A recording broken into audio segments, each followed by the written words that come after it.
नमस्कार, आदाब। आप देख रहे हैं द जस्टिस हिंदी। देश और दुनिया की राजनीति में इन दिनों मिडल ईस्ट से जुड़ी घटनाएं लगातार चर्चा में हैं। इसी बीच उत्तर प्रदेश के संभल से सामने आए दो अलग अलग घटनाक्रमों ने माहौल को और गर्म कर दिया है। एक तरफ मस्जिद के अंदर एक वीडियो सोशल मीडिया पर तेजी से वायरल हो रहा है, तो दूसरी तरफ एक मंदिर में किए गए धार्मिक अनुष्ठान को लेकर भी बहस छिड़ गई है। इन दोनों घटनाओं पर राजनीतिक प्रतिक्रियाएं भी सामने आई हैं। दरअसल सोशल मीडिया पर एक वीडियो तेजी से फैल रहा है, जिसमें कुछ लोग ईरान के सुप्रीम लीडर आयतुल्ला अली खामनई से जुड़ी खबरों के बाद मस्जिद में दुआ करते हुए दिखाई दे रहे हैं। वीडियो में भावुक माहौल देखा जा सकता है। बताया जा रहा है कि इसी दौरान समाजवादी पार्टी के विधायक नवाब इकबाल महमूद भी मौजूद थे। वीडियो के वायरल होने के बाद उन्होंने अपनी प्रतिक्रिया देते हुए कहा कि मस्जिद में की गई दुआ किसी राजनीतिक मकसद से नहीं थी, बल्कि इंसानियत के नाते की गई थी। विधायक नवाब इकबाल महमूद का कहना है कि जब भी दुनिया में कई निर्दोष लोगों की मौत होती है तो दर्द स्वाभाविक रूप से सामने आता है। उन्होंने बताया कि दुआ करते वक्त उन्होंने हमले करने वालों को खत्म करने और शांति कायम होने की प्रार्थना की थी। उनका कहना था कि किसी देश विशेष के समर्थन का सवाल नहीं, बल्कि मानवता की भावना से जुड़ा मामला है।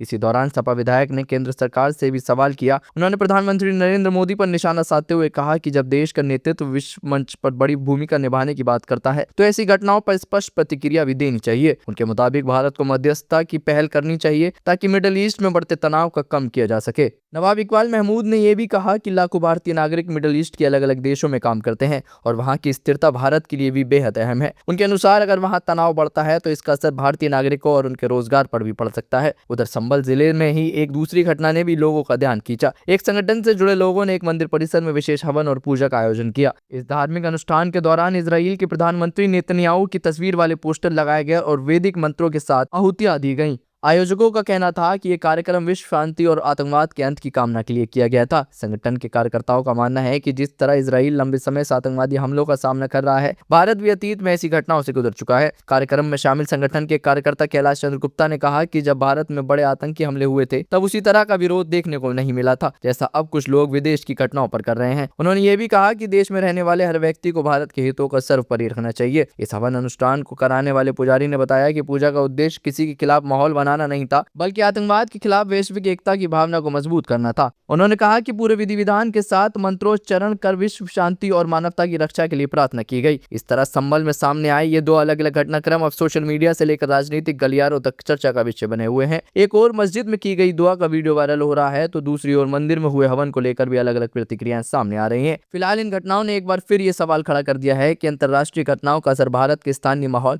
और राजनीतिक तक किस तरह पहुंच जाता है। अब कल भी ईरान के सरबरा खामनई साहब को और पूरे खानदान की उनके फौज के सरबरा को शहीद कर दिया। अल्लाह से दुआ करे इस वक्त सरकार की दुआ करता है,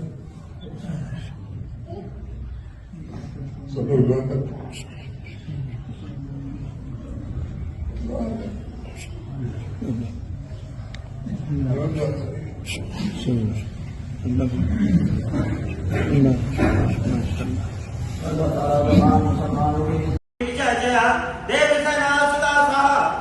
लोकमाता दशी खुशी तदा दशी आत्मना पदेता बिना का पूजन नमः पर पाता चार बतासा और दुर्गा तो ले लेवा कलश पूजन हम मरणस्ते द मन में जीवन संज्ञा सुनो ईश्वर के ब्राह्मण से होने तुम सदन